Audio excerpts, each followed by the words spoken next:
Hoy haremos unboxing para un restaurador de bajos, o también conocido como Epicentro de la marca Soundstream. Comparando precio-calidad, es una buena opción para tu primer proyecto. Soundstream BMX 100 es un dispositivo de alta tecnología para mejorar la calidad graves del audio en tu coche.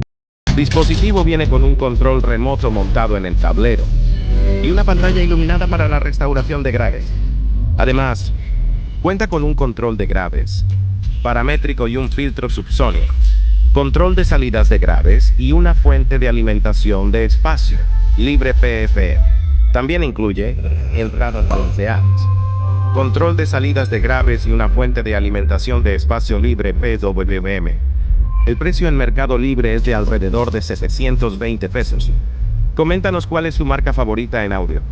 Si llegaste hasta este punto, te agradecemos. Hasta pronto.